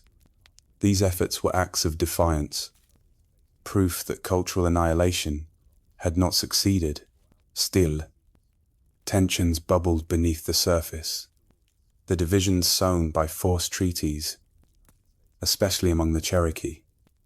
Lingarid, supporters of the Treaty of New Akota, like Major Ridge and Elias Boudinot, were assassinated by fellow Cherokee who viewed them as traitors. Grudges festered and rival factions disrupted tribal unity. Moreover, Indian territory was never truly safe. White settlers and land speculators continued to push the boundaries. Hungry for more territory, the federal government began renegotiating new treaties, demanding further land cessions, and opening the door for railroads, missionaries, and commerce. The so-called permanent Indian frontier proved anything but.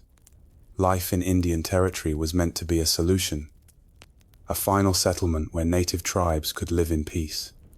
Instead, it became another phase in a long, painful saga of broken promises.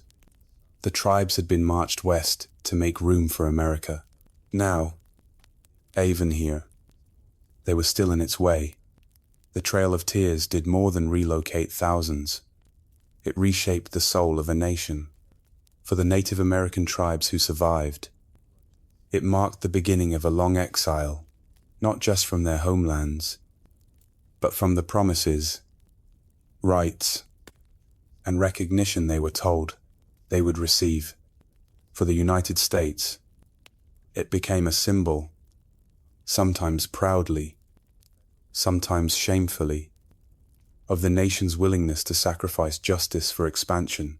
The betrayal was not just one moment. It was systemic. Treaties were made and broken with astonishing regularity. The Indian Removal Act had promised lands in perpetuity, yet within decades, even those lands were being taken.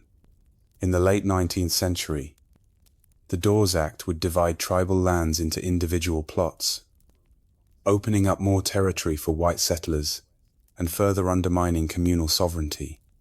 The loss was not just physical, it was cultural, spiritual, generational. Oral traditions were interrupted, languages threatened, and traditional governance systems eroded. Yet for all the damage inflicted, native identity endured. The forced removals became a point of mourning, but also a rallying cry for resistance, remembrance, and eventual resurgence. In the broader American consciousness, the Trail of Tears was long neglected or softened in schoolbooks and public memory. It was often portrayed as a sad but necessary step in building a great nation. Only in the late 20th century did wider public reckoning begin.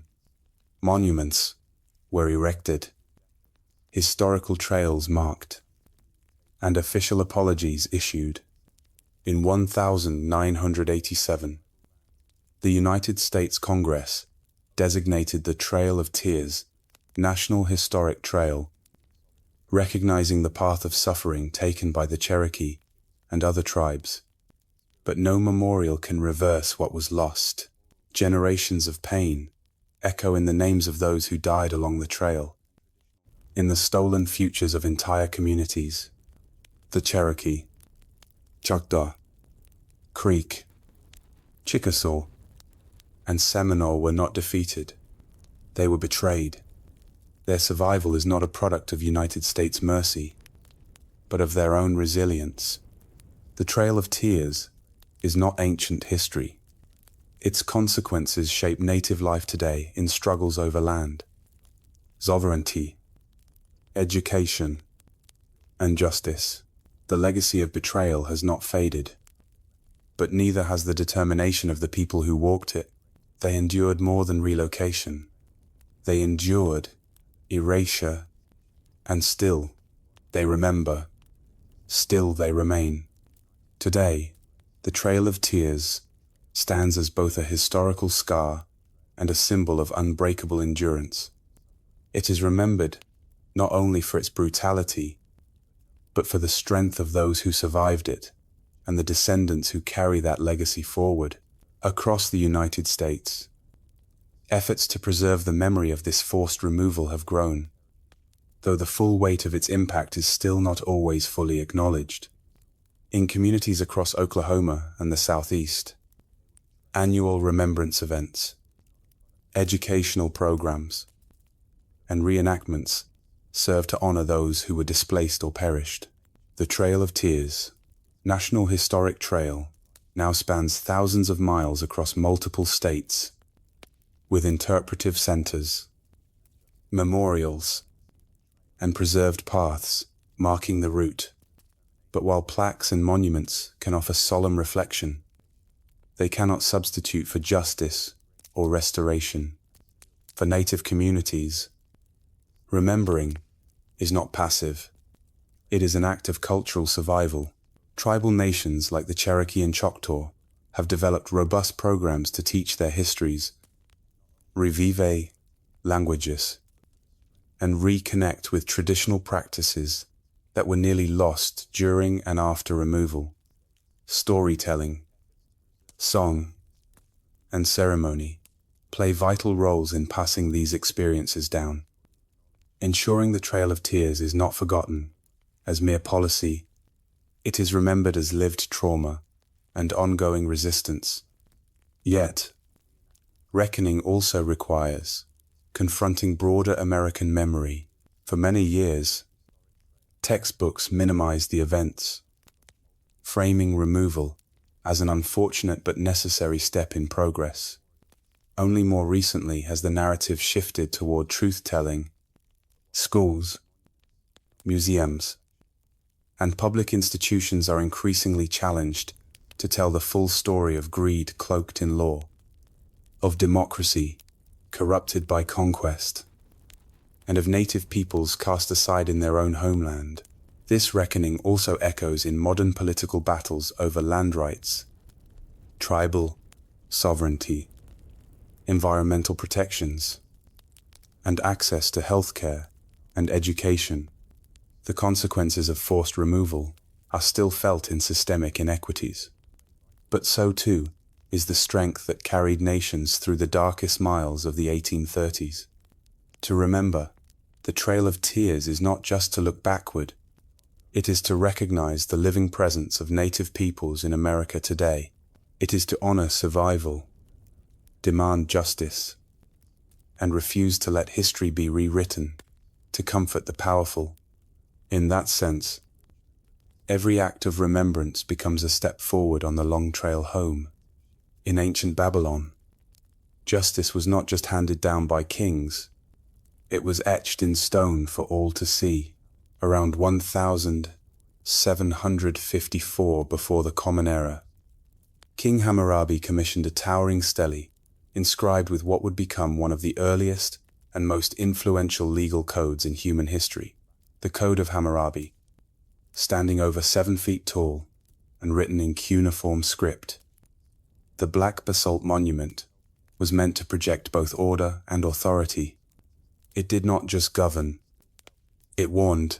The Code of Hammurabi contained 282 laws covering everything from trade and family matters to theft and assault. But it was not democratic. These laws reflected a rigidly hierarchical society where penalties varied dramatically depending on your social status. For example, if a nobleman broke the bone of another nobleman, the punishment was to have his own bone broken, a clear case of the infamous eye for an eye approach. But if the same nobleman broke the bone of a commoner or slave, the punishment was merely a fine. Justice in this system was proportional not only to the crime, but to the rank of the person involved. The laws emphasized personal responsibility and state authority. Builders whose poorly constructed homes collapsed and killed the inhabitants could be put to death. Merchants who cheated customers could face mutilation. Even family disputes were tightly regulated, with strict laws governing marriage, inheritance, and parental authority, adultery, theft, and false accusation were especially harshly punished, often by execution or public shaming. What made the code revolutionary was not just its content, but its visibility. It stood in public spaces, carved with the image of Hammurabi receiving divine authority from Shamash, the sun god and god of justice. This was not just a legal document, it was propaganda reinforcing the idea that Hammurabi ruled by divine right and that his laws were sacred and immutable. However brutal it may seem by modern standards, the Code of Hammurabi established the concept that law should be written, standardized, and accessible.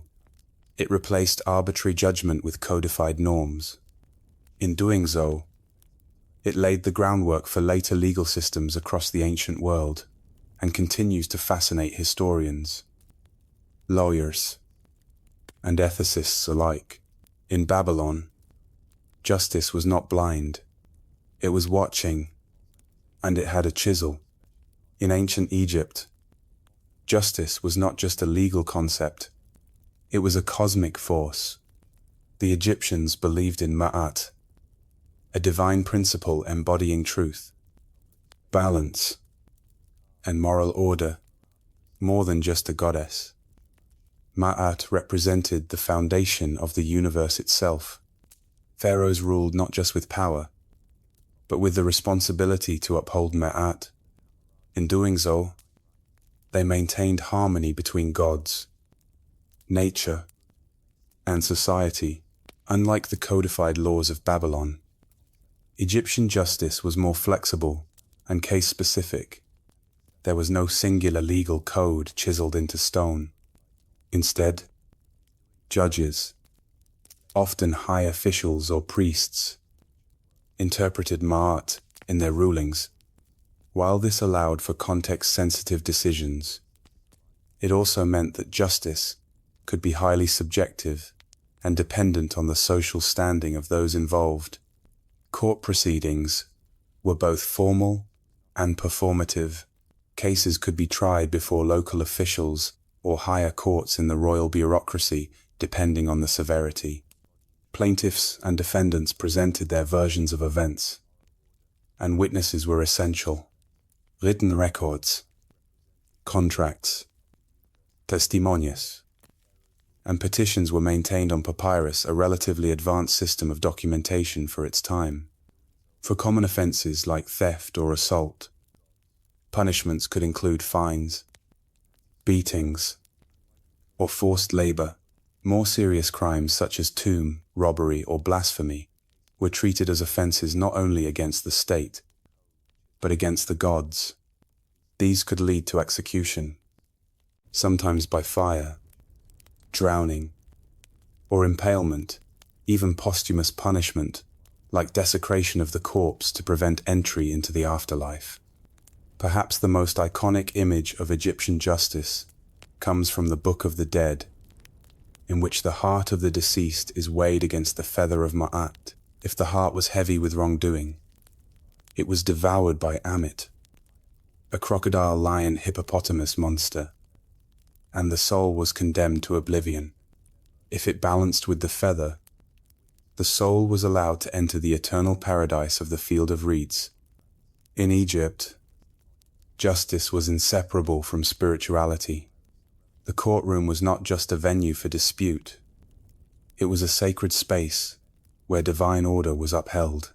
Unlike Babylon's rigid laws, Egyptian justice flowed with the moral tides of Ma'at, rewarding those who lived in harmony with truth and punishing those who disrupted the balance of the cosmos.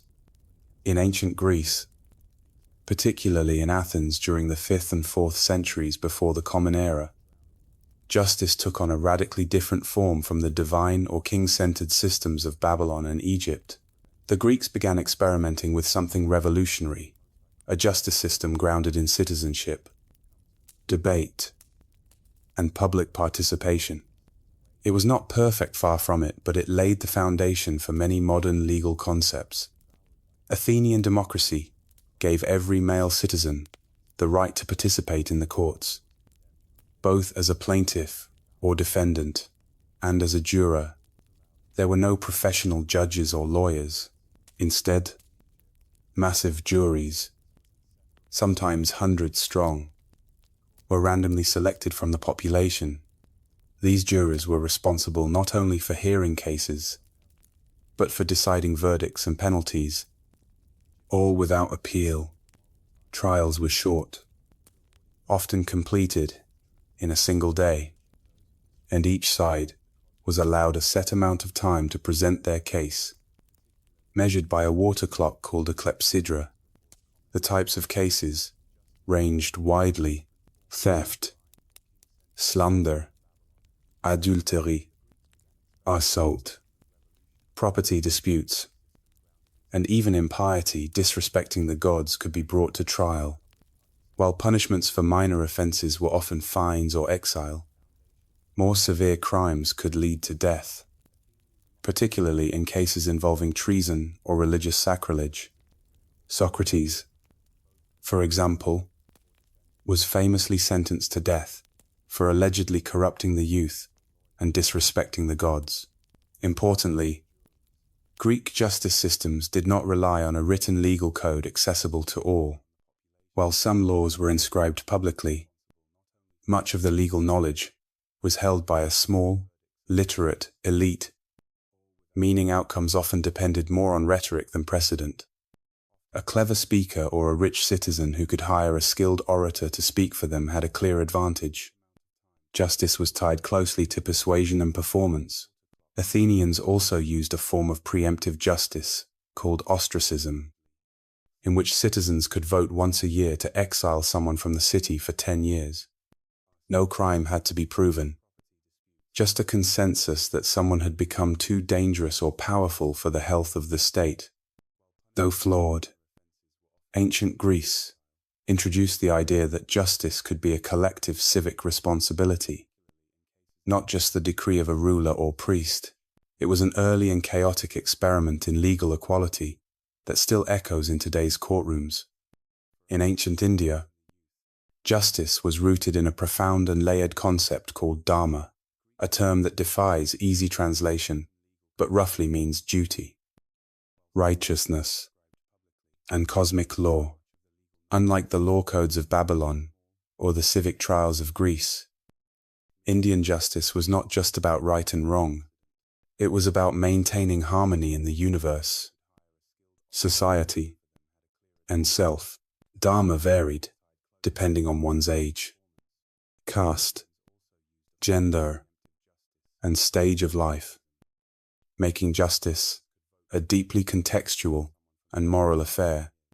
The legal framework in ancient India was first formalized in texts known as the Dharma Shastras, with the most well-known being the Manusmriti, or Laws of Manu, compiled around the 2nd century before the Common Era to the 3rd century of the Common Era. These texts were not laws in the modern sense, but spiritual and social guidelines that shaped legal thinking for centuries. They defined everything from property rights and inheritance to marriage contracts and punishments. The caste system was central to this legal vision. Brahmins, priests; Kshatriyas, warriors; Vaisyas, merchants; and Shudras, laborers, were each subject to different rules and penalties. For instance, a Brahmin committing a certain offense might face a fine or temporary exclusion from rituals, while a Shudra, committing the same act, could be sentenced to corporal punishment or worse. Justice in this system was not blind. It was hierarchical, deeply tied to one's birth. Despite this, Indian justice was not entirely unforgiving. The concept of intent mattered, as did repentance. A wrongdoer could lessen punishment through penance or charity, and judges were encouraged to consider the moral and spiritual state of the accused. Kings often served as the highest judicial authority, advised by Brahmin scholars and ministers, blending divine law with royal decree. Trials could involve ordeals, especially when evidence was inconclusive. These included holding red-hot iron, walking through fire, or retrieving objects from boiling oil, believed to reveal guilt or innocence based on divine will. Such methods were seen as a last resort, not standard practice. Above all, justice in ancient India aimed to restore cosmic balance. It was not just about punishing crime. It was about righting spiritual wrongs, correcting social disorder, and guiding souls back toward Dharma. It was a justice system where morality, religion, and law were inseparable. Across the ancient world, when legal systems hit a wall, when evidence was lacking, witnesses unreliable, hors accusation improbable, societies often turned to the gods to decide. One of the most dramatic and terrifying ways this happened was through trial by ordeal, a practice used in multiple cultures, including Babylon, India, and later medieval Europe. The idea was simple but brutal. If human justice could not determine guilt, divine justice would intervene through pain. In Babylon, one common ordeal involved throwing the accused into a river. If they floated or survived, the gods had spared them, and they were declared innocent. If they drowned, guilt was confirmed, though inconveniently, the dead could no longer be punished. This method reflected a deep belief in divine oversight, as water was seen as a sacred and impartial force. In ancient India, as outlined in the Dharma Shastras, multiple forms of ordeal existed. These included walking across hot iron plowshares, retrieving coins from boiling oil, or surviving exposure to venom. The logic was not cruelty. It was divine arbitration. Surviving unharmed, or with minimal injury, was interpreted as proof of innocence. The gods, it was believed, would not allow the innocent to suffer without cause. Though horrific by modern standards, trial by ordeal was not always purely physical. In some cases, it involved oaths taken in sacred spaces, swearing on a holy object, or invoking a deity's wrath was thought to bind the speaker to truth. Lying under such conditions was believed to invite divine punishment, either immediately or in the afterlife. The psychological power of ordeal was immense. It could terrify the guilty into confession and bolster the faithful's belief in cosmic justice, but it also revealed how fragile human legal systems were, how deeply ancient peoples felt the need for something beyond human judgment. Ordeals were usually a last resort, a way to settle cases no one could otherwise resolve, despite their reliance on supernatural outcomes. Ordeals reflected a desire for fairness. They were brutal, yes, but they were also democratic in a strange way. Kings and peasants alike could be subjected to them. In the absence of forensics or due process, suffering became a courtroom, and the gods were expected to serve as judge, jury, and executioner. In ancient Egypt, justice was not administered by impartial courts or elected juries. It flowed directly from the divine authority of Pharaoh, as both king and living god. The Pharaoh was seen as the earthly embodiment of Ma'at, the principle of truth, balance, and cosmic order. This meant that maintaining justice was not just a political duty, it was a sacred obligation. The Pharaoh had ultimate legal authority. His word could overrule any judgment, command the execution of criminals, pardon the guilty, or rewrite laws at will. This concentration of power was justified not through human logic, but through divine sanction. To disobey the Pharaoh was to disrupt harmony of the universe. But Pharaoh did not govern alone.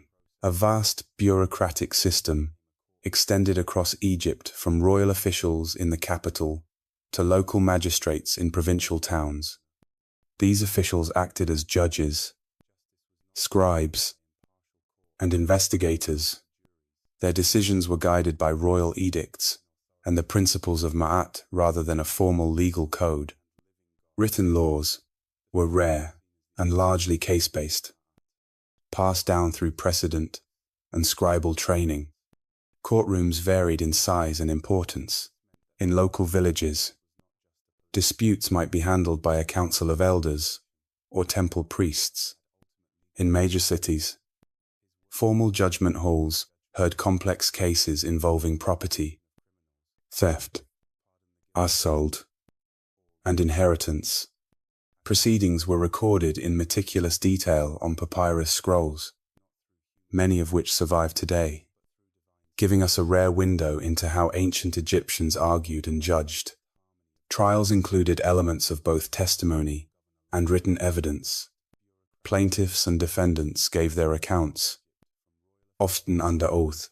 Witnesses were called, and physical evidence, when available, was considered. False accusations were taken seriously, and if proven, could result in the accuser receiving punishment intended for the defendant. Punishments varied widely from restitution and fines to flogging, forced labor, or execution. Crimes against temples, tombs, or royal property were treated with special severity. Yet, the system also emphasized rehabilitation and compensation. In many cases, wrongdoers were given opportunities to make amends, particularly if they confessed voluntarily. What made Egyptian justice unique was its fusion of absolute monarchy and moral expectation. The pharaoh may have ruled with unchecked power, but he was expected to wield it with fairness. In the eyes of his people and his gods, a just ruler was not merely feared. He was revered as the guardian of cosmic balance. While divine kings and priestly classes dominated justice in many ancient civilizations, ancient Greece, particularly democratic Athens, took a dramatically different approach. Justice was no longer the exclusive domain of gods and monarchs. It became a public duty, shared and enacted by citizens through councils and popular assemblies. In Athens, the administration of justice rested primarily with two major institutions, the Ecclesia, the citizen assembly, and the Heliaea, a massive popular court composed of citizen jurors. Rather than being handed down from rulers, law and justice were shaped by everyday male citizens who took turns participating in governance.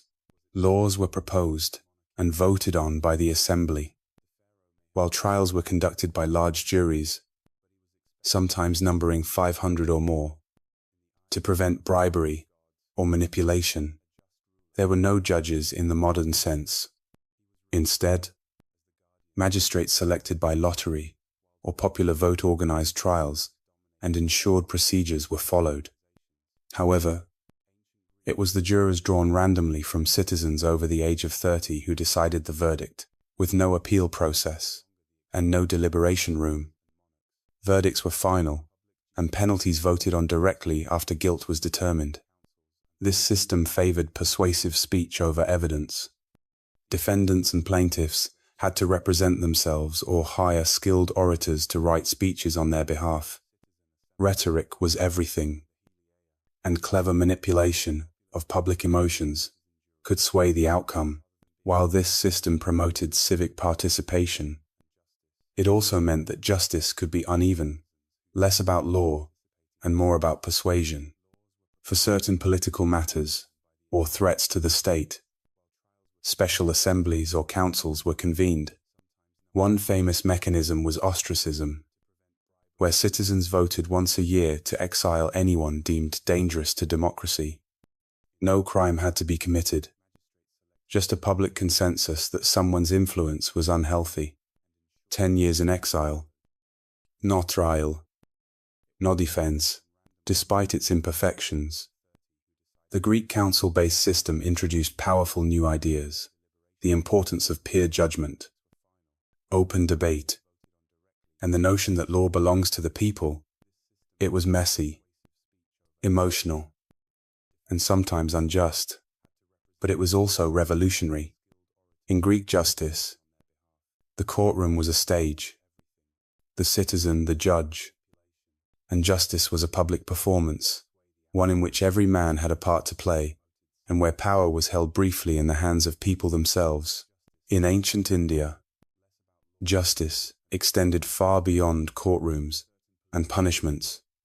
It was interwoven with the concept of karma, the belief that every action carries moral weight and spiritual consequence, both in this life and in the next. Unlike the civic trials of Greece or royal decrees of Egypt, Indian justice emphasized a cosmic ledger where no wrongdoing escaped ultimate accountability. Karma was not a legal mechanism. It was a moral law embedded in Hindu, Jain, and Buddhist traditions. Good actions led to positive outcomes, while bad actions brought suffering, even if not immediately. A thief might evade human justice, but the universe itself would balance the scales. This belief reinforced ethical behavior, even in the absence of enforcement. Still, ancient India did have structured legal systems. The Manusmriti and other Dharma Shastras offered guidance not just for courts but for individual conduct. They outlined specific duties for each caste and role in society, reinforcing that justice was not a one-size-fits-all model. Kings were expected to rule according to Dharma, and failing to do so could bring spiritual as well as political consequences. Buddhism, which emerged in the 5th century before the Common Era, further deepened the karmic view of justice. It rejected caste-based legal inequality and promoted universal moral principles, nonviolence, truthfulness, and compassion. While not a legal code, Buddhist ethics influenced rulers like Emperor Ashoka, who in the 3rd century before the Common Era renounced conquest and reformed his empire around Buddhist values. His famous rock edicts speak of mercy, tolerance, and the moral responsibility of governance. Justice, then, was about much more than trial and punishment. It was about inner purity, intention, and spiritual accountability. A person might escape a king's penalty, but not the consequences of their own deeds. Likewise, a king who ruled unjustly was believed to be storing up suffering for himself in future lives. This karmic understanding of justice created a powerful, internalized system of order. It was deeply personal, and for many, far more intimidating than any earthly authority, whether enforced by law or left to the cosmos. Indian civilization viewed justice not merely as retribution, but as a force for restoring harmony between self, society, and the universe itself. Though thousands of years have passed since the rise of Babylon, Egypt, Greece, and India, their justice systems continue to shape how we think about crime, punishment, and fairness today. These ancient civilizations laid the intellectual, moral, and procedural foundations of legal systems that still guide societies across the globe. Babylon gave us the earliest known codified law, the idea that justice should be publicly visible, consistent, and enforced by the state. The principle of an eye for an eye still appears in legal and ethical debates, symbolizing both the call for proportionate punishment and the dangers of retributive excess. Egypt introduced the concept of divine kingship and moral law, where justice was not just social, but cosmic. The emphasis on balance, truth, and harmony echoes in modern ideas of restorative justice. where the goal is not just to punish, but to restore community equilibrium.